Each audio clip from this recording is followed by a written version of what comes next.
Esta es la predicación del domingo de Pentecostés, 23 de mayo de 2021, de la Iglesia Cristiana Cristo Viene. Hoy el pasaje que vamos a tratar es la epístola, la carta del apóstol Pablo a los Gálatas, capítulo 3, versículo 19, hasta el capítulo 4, versículo 7. La semana pasada terminábamos con una pregunta, la que Pablo formula en el capítulo 3, versículo 19. Entonces, ¿para qué sirve la ley? Esta es la pregunta que configura esta sección de la carta. Si la promesa y la fe, y no la ley, constituyen el origen del pueblo de Israel, y además la ley queda superada en Cristo, la pregunta lógica es la que formula Pablo. Es decir, entonces, ¿para qué sirve la ley? Por otro lado, hoy es domingo de Pentecostés, así que ya hemos cubierto todo el calendario cristiano de este año. Por tanto, también hoy en esta celebración de Pentecostés nos vamos a centrar en el papel del Espíritu Santo como parte esencial de la comprensión del Evangelio y que frecuentemente nos solemos olvidar. Ya hemos mencionado a lo largo de lo que hemos visto de esta carta que la prueba de que Dios estaba actuando entre los gentiles es que estaban recibiendo por mediación de la fe el Espíritu Santo. Así que efectivamente el papel que tiene el Espíritu Santo es un elemento central tanto de la argumentación como del pensamiento de Pablo. La idea central que da respuesta a la pregunta sobre para qué sirve la ley, sobre la funcionalidad de la ley, consiste en la respuesta que da Pablo en considerar la ley como algo transitorio. Y es lo que vamos a ver ahora, hoy a continuación. En primer lugar, Pablo sigue insistiendo en la superioridad de la promesa y de la fe respecto de la ley, como ya vimos la semana pasada.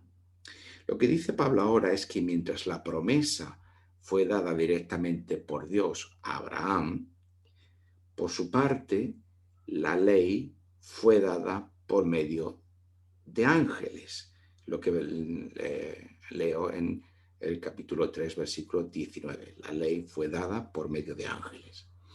De ahí deduce Pablo que la promesa es superior a la ley.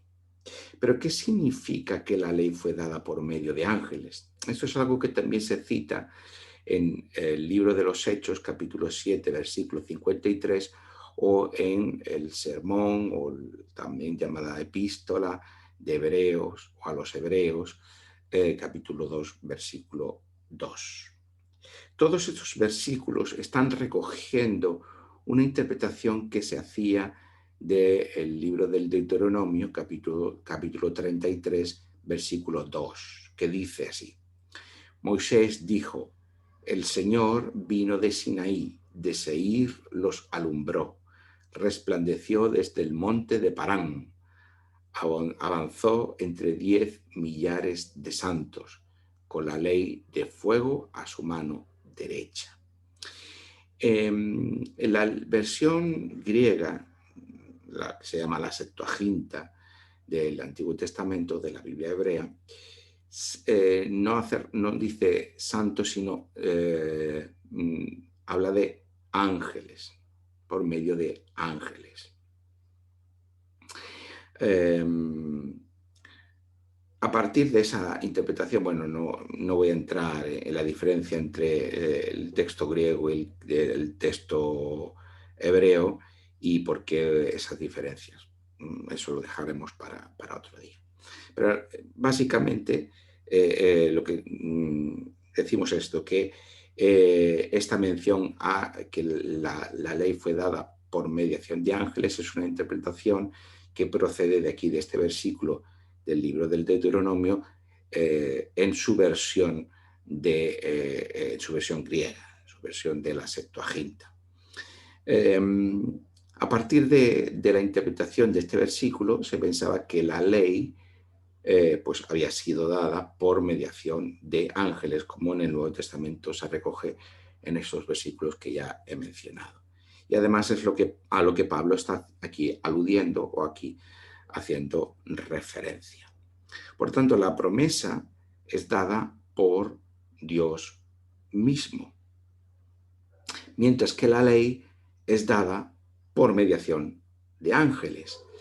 Así que, dice Pablo, entonces la promesa es superior o está por encima de la ley, porque mientras la promesa ha sido dada por Dios mismo a Abraham, la ley fue dada por mediación de ángeles a Moisés.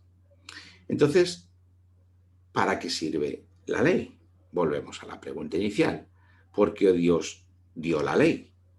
Si la promesa es superior a la ley, ¿por qué la da?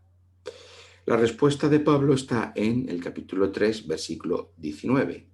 La ley fue añadida a causa de las transgresiones, hasta que viniera la descendencia a quien fue hecha la promesa. Entonces, la ley fue dada para señalar lo que era pecado hasta que llegara Cristo. Esto es lo que está diciendo Pablo. Es decir, por tanto, la ley tenía una función pedagógica. La pregunta de Pablo ahora es si hay contradicción entre la ley y la promesa, versículo 21 de este capítulo 3. La respuesta es que no, simplemente que tienen funciones distintas. La promesa es para salvación, mientras que la ley cumple con una función pedagógica. Esta función de la ley implica que la ley muestra que el mundo está dominado por el pecado. Y esto con un propósito, el demostrar que la salvación viene efectivamente de la promesa, que es por la fe en Jesucristo. Leemos el versículo 22 de este capítulo 3, pero la Escritura lo encerró todo bajo pecado para que la promesa, que es por la fe en Jesucristo, fuera dada a los creyentes. La ley indica lo que es pecado, pero la ley no justifica, porque la sujeción a la ley implica cumplir toda la ley. Nadie es capaz de cumplir toda la ley, por tanto, aunque la ley indica, muestra y señala lo que es el pecado, no puede justificar. Y esto es lo que está diciendo aquí Pablo. ¿Cómo hace esto la ley? ¿Cómo, y esto con una función, la función de cerrar esa vía. La ley cierra precisamente esa vía de justificación por las obras de la ley para llevarnos a el cumplimiento de la promesa. Y la promesa es la fe en Jesucristo. Esto es lo que está diciendo aquí Pablo. Pero ¿cómo hace esto la ley? ¿Cómo la ley, señalando el pecado, nos lleva a la promesa que es mediante la fe en Jesucristo? La respuesta la tenemos en el versículo 24 de este capítulo 3. De manera que la ley ha sido nuestro pedagogo para llevarnos a Cristo, a fin de que fuéramos justificados por la fe. La palabra la traducción que tengo aquí, yo he leído este versículo respetando la palabra que encontramos en griego, que es pedagogo. La versión que tengo es Reina Valera del año 95, que traduce esta palabra por guía. En versiones anteriores, como la Reina Valera del 60, encontramos una palabra más tradicional que es ayo, palabra que nosotros hoy ya no usamos. Sin embargo, como digo, en griego usa la palabra de donde proviene nuestra palabra en español, pedagogo. El pedagogo era un esclavo que acompañaba diariamente a los niños de las élites a la escuela. Los niños bien de los romanos, pues los acompañaba el pedagogo a la escuela, que era un esclavo que se ocupaba de esos niños, eran los que los llevaba a la escuela, los cuidaba, los protegía, que nada le ocurriera, incluso también los disciplinaba. La metáfora es clara. La ley es el pedagogo, el esclavo que nos ha acompañado hasta llevarnos, en este caso no a la escuela, sino a Cristo. Esto es lo que está diciendo Pablo. La ley es ese pedagogo que nos lleva a Cristo, con el propósito de que seamos justificados, es decir, declarados justos e incorporados al pueblo de Dios por medio de la fe en Cristo, Jesús el Mesías. Esta es la función de la ley, una función pedagógica, y nunca mejor dicho, es decir, que la ley es este pedagogo que nos lleva a Cristo. Pero claro, esa función de pedagogía, de tutelaje, de acompañamiento, de llevarnos hasta Cristo, es transitoria, porque si esta es la función de la ley, una vez que ha venido Cristo, debemos deducir que la ley ya ha cumplido su función. Si la función de la ley es ser ese pedagogo para llevarnos a Cristo y Cristo ya ha venido, pues entonces la ley se queda entonces sin propósito. Y es lo que dice Pablo en el capítulo 3, versículo 25. Pero ahora que ha venido la fe, ya no estamos bajo un pedagogo. Hemos dejado de ser niños para convertirnos en adultos por medio de la fe en Cristo. Por tanto, ya no necesitamos esa ley pedagógica que nos deba acompañar en el camino.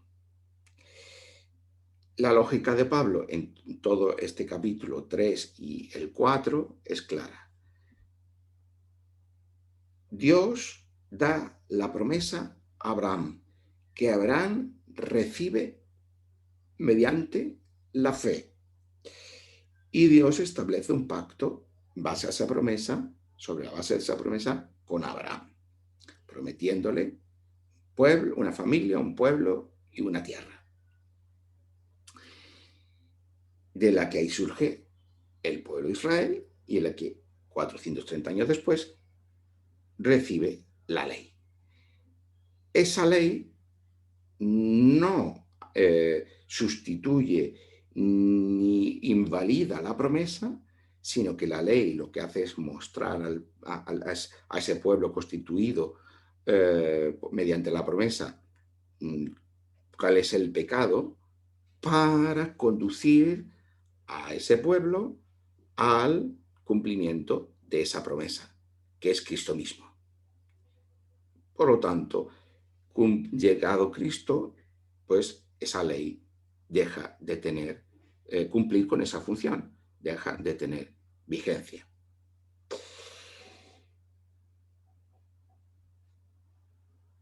Pero es importante entender que llegar a esta edad adulta, como dice Pablo, no es la adultez de la ilustración que alcanzamos por nosotros mismos a través de la razón, sino que es algo que alcanzamos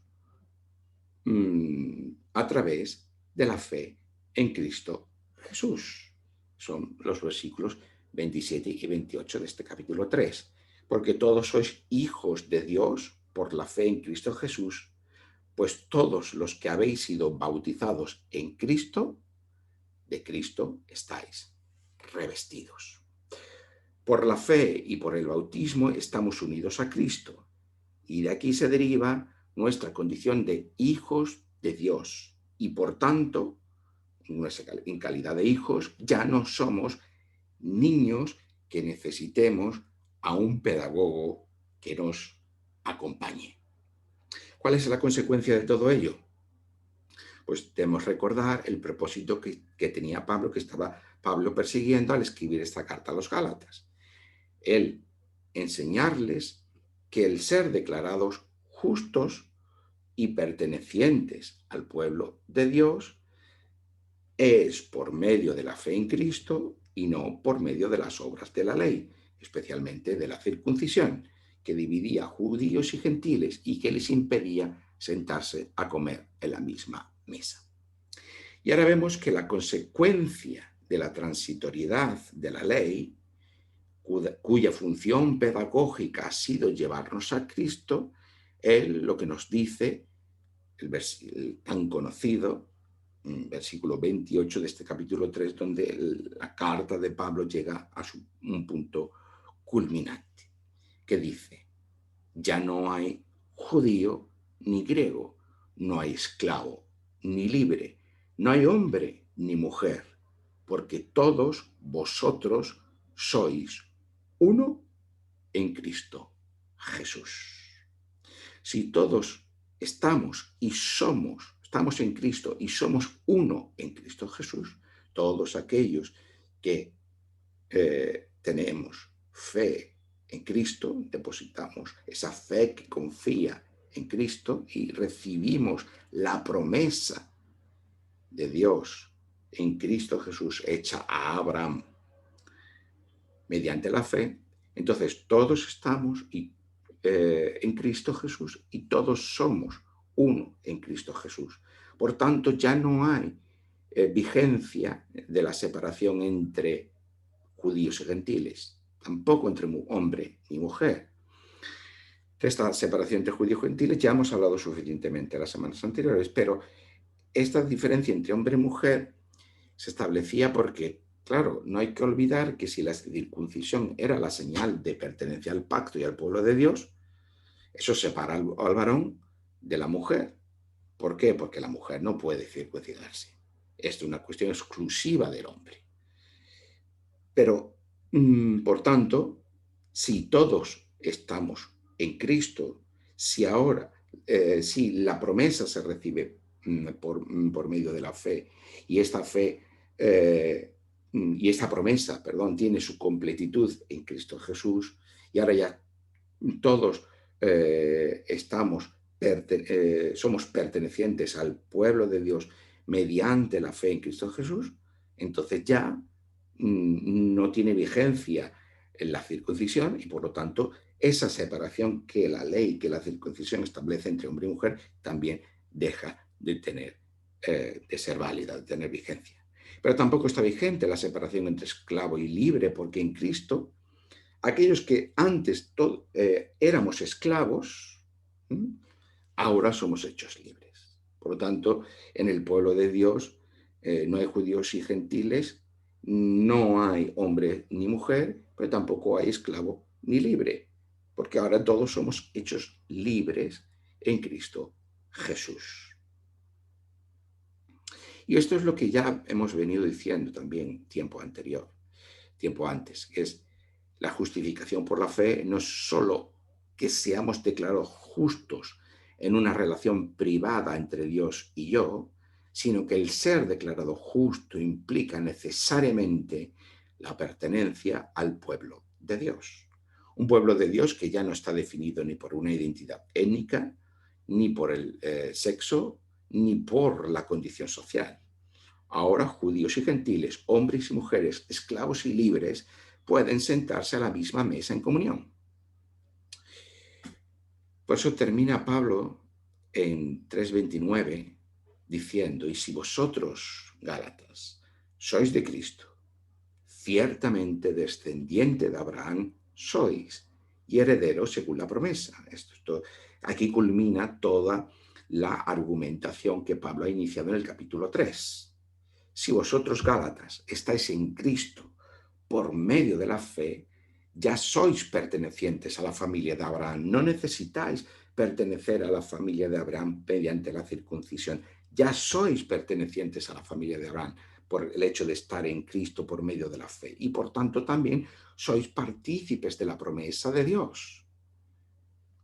la circuncisión ya no tiene esta función, no es necesaria y la ley y las obras de la ley ya no son ese pedagogo porque ya ha cumplido su función, la de llevarnos a Cristo. Ahora lo importante no es la ley, ahora lo importante es Cristo mismo. No necesitáis, por tanto, Gálatas, las obras de la ley para pertenecer al pueblo de Dios y para ser declarados justos, porque ya en Cristo, por medio de la fe, sois declarados justos y pertenecéis al pueblo de Dios. Aquí culmina este hilo argumental de Pablo, de todo el capítulo 3.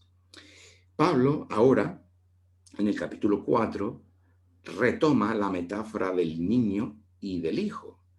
El niño, en su condición de niño, en aquella sociedad grecorromana, tenía el mismo estatus que el esclavo. Solo que los niños de familias bien, de familia de posible, digamos hoy, eran herederos del padre de familia. Es el versículo 1 del capítulo 4. Este niño estaba bajo tutores y administradores hasta que llegara a la edad adulta y entonces el padre de familia pues le daba la condición de heredero y podía entonces ya pasar a la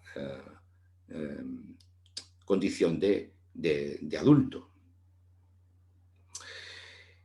fuera ya de ningún tipo de tutelaje por parte del padre de familia a través de sus tutores, de sus administradores, de esos pedagogos. Por tanto, dice Pablo, de la misma manera, nosotros una vez fuimos niños, pero nuestra niñez era la condición de ser esclavo de las realidades mundanas, de las fuerzas elementales del mundo y de los poderes que dominan en el mundo. Es lo que leemos en el versículo 3 del capítulo 4. Así también nosotros, cuando éramos niños, estábamos en esclavitud bajo los rudimentos del mundo,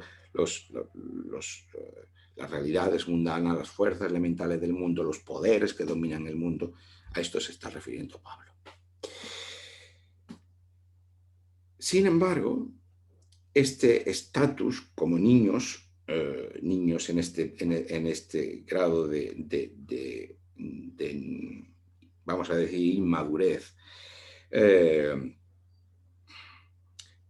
por lo tanto, sujeto a la lógica del mundo y a los poderes del mundo, ese estatus nuestro ha cambiado, al igual que el estatus del niño que debía convertirse en heredero, pues cambiaba con el paso de niño a adulto.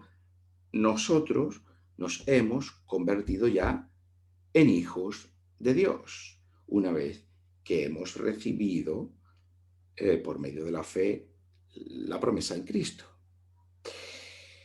Leemos en los versículos 4 y 5 de este capítulo 4. Pero cuando vino el cumplimiento del tiempo, Dios envió a su Hijo, nacido de mujer y nacido bajo la ley, para redimir a los que estaban bajo la ley, a fin de que recibiéramos la adopción de hijos. Esto de la redención de la ley o redención de la sujeción a la ley o la redención de la maldición de la ley, lo vimos la semana pasada, así que no lo repetiremos hoy. El Hijo, enviado por el Padre, nos ha redimido de la sujeción a la ley, que como ese pedagogo ha cumplido su función mientras éramos niños. Pero ahora, por medio de la fe en Cristo, somos hechos hijos. Por lo tanto, hemos dejado nuestra condición de niños y ya no necesitamos esa ley que nos conduzca a Cristo, porque ya estamos en Cristo. Y ya que nuestro estatus ha cambiado, podemos reconocer a Dios como Padre, tal y como leemos en el versículo 6 de este capítulo 4. Por cuanto sois hijos, Dios envió a vuestros corazones el Espíritu de su Hijo, el cual clama, Abba, que sí quiere decir Padre. Hoy, que celebramos Pentecostés, pues es preceptivo que nos detengamos un poquito aquí, ¿no? Reconocemos a Dios como Padre por medio de la acción del Espíritu Santo en nosotros. Actualmente hay tanta confusión en relación al espíritu precisamente porque no nos enfocamos en lo fundamental. Eh, Fijaos como este pasaje de los versículos 4 al 7, pero ahora en primer lugar vemos de los 4 al 6, es explícitamente trinitario. Claro, Pablo no tiene el concepto de Trinidad, porque ese concepto es un concepto teológico creado muy posterior por la Iglesia, pero lo que la Iglesia confiesa eh, con la doctrina de la Trinidad es lo que Pablo está aquí haciendo explícito, aunque no tenga esta palabra, que es que Dios envía al Hijo para que nosotros seamos adoptados como hijos de Dios. Y a su vez, en nuestra condición de hijos, podemos, por mediación del Espíritu Santo, reconocer a Dios como nuestro Padre. Y aquí es muy importante señalar la conexión entre el Espíritu y el Hijo, porque Pablo dice, el Espíritu de su Hijo, esta es la expresión que usa Pablo. Eso significa que lo que el Espíritu nos hace experimentar no son experiencias X, las que sean, que tengan un valor en sí misma en cuanto a experiencias, y esas experiencias se convierten en normativas. Y entonces quien tiene esa experiencia, entonces tiene el Espíritu Santo. No es esta la lógica. No es esta la lógica. El énfasis no está en la experiencia en sí misma. La normatividad nos recae en la experiencia. Lo que es normativo es que el Espíritu lo que hace es llevarnos a Cristo. El Espíritu nos lleva a Cristo y nos hace reconocer a Dios como Padre. Por lo tanto, la función principal del Espíritu es ayudarnos a reconocer nuestra filiación como hijos de Dios, a reconocer a Dios como Padre. Como dice Pablo también, sin el Espíritu de Dios no podemos reconocer a Dios como Padre. Y esto es muy importante, esta conexión entre el Espíritu y el Hijo en el contexto de la relación con el Padre, lo que llamamos un marco trinitario. Una concepción del espíritu desconectada de su matriz trinitaria, un espíritu concebido solo por sí mismo, que nos lleva a no sé qué experiencias, nos puede llevar a experiencias que no sean más que el eco de nuestra propia voz y de nuestras propias emociones. No porque el espíritu nos lleve a ello, sino porque el espíritu está en relación con el Padre y con el Hijo. Y el Espíritu nos lleva a Cristo y nos lleva a reconocer a Dios como Padre. Todo lo que no sea llevarnos a Cristo, todo lo que no sea el reconocimiento de Dios como Padre, es algo que debe ponerse en suspenso. Mucho de lo que hoy quiere hacerse pasar por espiritual o por acción del Espíritu no es más que una emotividad y un subjetivismo del ego, del yo individual, y de una ansia de experiencialismo que es propio de la cultura moderna. En profundizar en esto nos llevaría más tiempo, pero simplemente esto, ¿no? El que si concebimos al espíritu, bueno, como un ente por ahí aislado, que nos hace experimentar cosas, experiencias, estados, X, lo que fuere, claro, lo que estamos haciendo es amoldar ese espíritu, entre comillas, a nuestra propia subjetividad individual, a nuestras propias emociones, a nuestra propia experiencia. Así como vivimos en una sociedad, en una cultura en la que se promueva constantemente tener experiencias de todo tipo, aquí tiene cabida mucho de esta supuesta espiritualidad, esta supuesta acción del espíritu. Pero como vemos, el espíritu nos lleva a Cristo y nos lleva a reconocer a Dios como Padre, no a experiencias extrañas. Terminamos en el versículo 7 del capítulo 4. Así que ya no eres esclavo, sino hijo, y si hijo, también heredero de Dios por medio de Cristo. Ya no vivimos ni como esclavos, ni como niños, sino como hijos, herederos de Dios mismo a través de Cristo y del Espíritu Santo. Este es nuestro estatus y esta es nuestra herencia. Por lo tanto, la justificación por la fe es un mensaje muy potente, porque define la realidad de una manera completamente distinta a la definición de la realidad que proviene de las construcciones sociales y culturales humanas. Toda sociedad vive según unas construcciones de sentido. El ser humano necesita un sentido por el que vivir, no solamente individualmente, sino socialmente. Pero las construcciones de sentido construidas por el ser humano debido a su acción social y a sus construcciones culturales, introducen divisiones, diferenciaciones dentro de la propia sociedad. La diferencia entre hombre y mujer, rico y pobre, esclavo y libre, judíos y gentiles, provienen de estas construcciones sociales y culturales.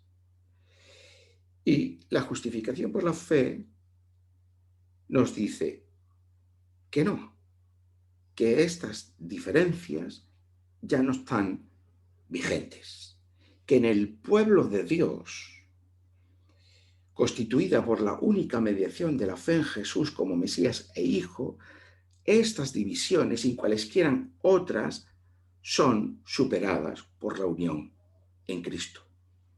En este pueblo de Dios, mediado única y exclusivamente por la fe en Jesús como Mesías, todos somos iguales. Sin embargo, tenemos que reconocer que la Iglesia ha olvidado frecuentemente esta dimensión de la justificación por la fe, que la Iglesia ha sucumbido en no pocas ocasiones a convertirse en legitimación del statu quo de la sociedad y que en muchos lugares lo sigue haciendo. Por lo tanto, la justificación por la fe tiene este mensaje muy potente contra las legitimaciones sociales y culturales. Pero la justificación por la fe, además, también nos habla de ser hijos y no niños. En el pueblo de Dios, que vive según la definición del Evangelio, todos tenemos la condición de hijos y no de niños. La justificación, por tanto, nos habla de madurez espiritual, personal, vital y eclesial, comunitaria, corporativa, porque todos estamos en Cristo. Las iglesias, desgraciadamente, y frecuentemente quieren la minoría de edad de sus miembros. Que los creyentes sean toda la vida niños que necesitan de un pedagogo. Y muchos pastores quieren, y me meto también para no ponerme por encima de nadie, queremos cumplir con la función de ese pedagogo toda la vida para aquellos hermanos a los que servimos con el ministerio de la palabra, que los mantenga en una minoría de edad. Pero claro, esto no es posible, esto no es correcto, esto no debería ser así, porque ya no hay ningún pedagogo, no hay la fe, tampoco un pastor, ni tampoco la iglesia. Si nos tomamos en serio la justificación por la fe, entonces aquellos que reciben a Cristo por medio de la fe son hijos y no niños. No podemos tratar, y aquí como pastores tenemos una gran responsabilidad de tratar infantilmente a nuestras congregaciones. Ni podemos colocarnos en ninguna posición de superioridad que nos habilite para tratar a nuestros hermanos en una situación de infantilismo espiritual. Debemos superar las iglesias de niños tutelados por el pedagogo pastor para ser la iglesia de Cristo. Ser la iglesia de Cristo hemos visto que implica superar todas las divisiones sociales, incluidas las divisiones que introducía la sujeción a la ley, pero también implica ser la iglesia de Cristo, que Cristo es la cabeza y por lo tanto no necesitamos pedagogos que nos tutelen como niños. El pastor tiene la función del ministerio de la palabra, pero tratando a sus hermanos como hijos de Dios, no como niños. Tratando a sus hermanos en una condición de madurez y de búsqueda de madurez, juntos. No de infantilismo, que yo tengo que supervisar, que yo tengo que tutelar, que yo tengo que sancionar, que yo tengo por el que yo me responsabilizo. No, ese no es el camino. Debemos ser la iglesia de Cristo, capaces y maduros porque estamos en Cristo y porque a través del Espíritu reconocemos a Dios como Padre. Esto también implica la justificación por la fe. Y por último, sin desconectarlo de lo que hemos dicho, la justificación por la fe nos habla también de nuestro estatus delante de Dios en el contexto del pueblo de Dios, para decirnos que somos declarados justos, que estar en Cristo y por mediación del Espíritu, la última palabra dicha sobre nosotros y sobre nuestra vida es la de ser justos. Y por eso, libres del poder del pecado y del poder de la muerte. Claro, eso es cierto que la completitud de esta declaración que ahora se nos hace por medio de la fe, por el hecho de estar en Cristo, aún falta completarse, porque es una realidad escatológica, ¿vale? Somos declarados justos por medio de la fe, por estar unidos a Cristo, pero el ser justo, el hacernos justos es una categoría escatológica. Pero de eso hablaremos también en otra ocasión. Por lo tanto, la última palabra dicha sobre nosotros en nuestra vida es la de ser justos Y por eso, libres del poder del pecado y del poder de la muerte, porque este es el propósito original de Dios para nosotros. No olvidemos que Dios, en su propósito, lo que está tratando es con el pecado, con la muerte, con el dolor y el sufrimiento del mundo. Y que esto ya ha ocurrido en la cruz de Cristo y en la resurrección de Cristo, pero aún está por completarse hasta el tiempo final. Por todo ello, la justificación por la fe nos lleva a vivir en libertad, sin tutelajes, sin pedagogos, pero en la libertad con la que Cristo nos ha hecho libres, no en la libertad individual, personal. Sobre esto hablaremos la semana que viene. Que el Señor nos bendiga a través de su Hijo y de su Espíritu Santo. Amén.